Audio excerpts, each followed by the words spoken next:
নমস্কাৰ, পোনপ্ৰথমে সকলোকে মোৰ চেনেলটোলৈ স্বাগতম জনাইছো। আজি প্ৰশ্নসমূহৰ বিষয় হৈছে চতুৰ্থ শতিকাৰ পূৰ্বৰ অসমৰ ইতিহাস।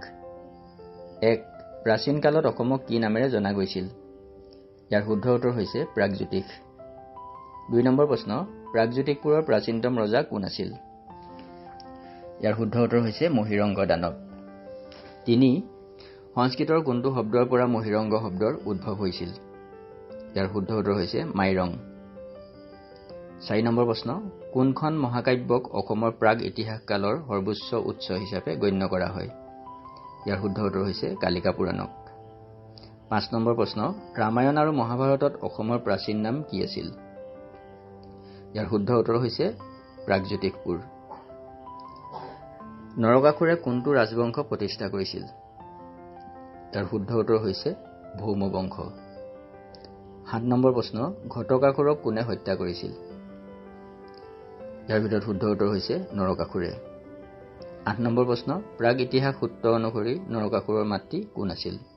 শুদ্ধ উত্তৰ হৈছে ধৰিত্ৰী। ঘটকাসুৰ কাৰ শাসক আছিল?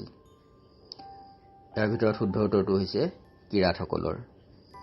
10 নম্বৰ প্ৰশ্ন, কোনখন পুৰাণৰ মতে কামাখ্যা মন্দিৰটো কামৰূপৰ কেন্দ্ৰত আছিল? শুদ্ধ উত্তৰটো হৈছে কালিকা পুৰাণৰ মতে। 11 কালিকা পুৰাণৰ মতে নৰকাসুৰ কাৰ পুত্ৰ আছিল?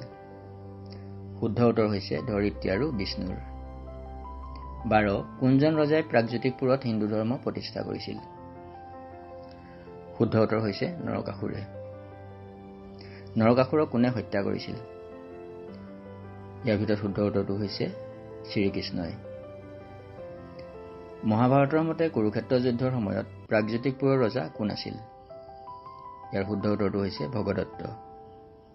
ভগদত্তৰ বীৰত্বৰ কথা উল্লেখ থকা মহাভাৰতৰ পৰ্বটোৰ নাম কি?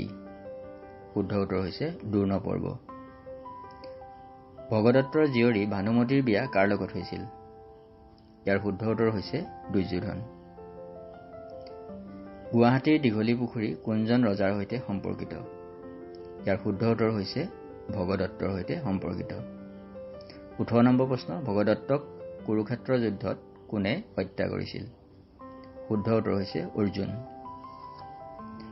প্ৰাচীন কালত বিদৰ্ভ ৰজা কোন আছিল? ইয়াৰ শুদ্ধ উত্তৰটো হৈছে ভীষ্মক। ৰুক্মিণী ক'ৰ ৰাজকুমাৰী আছিল?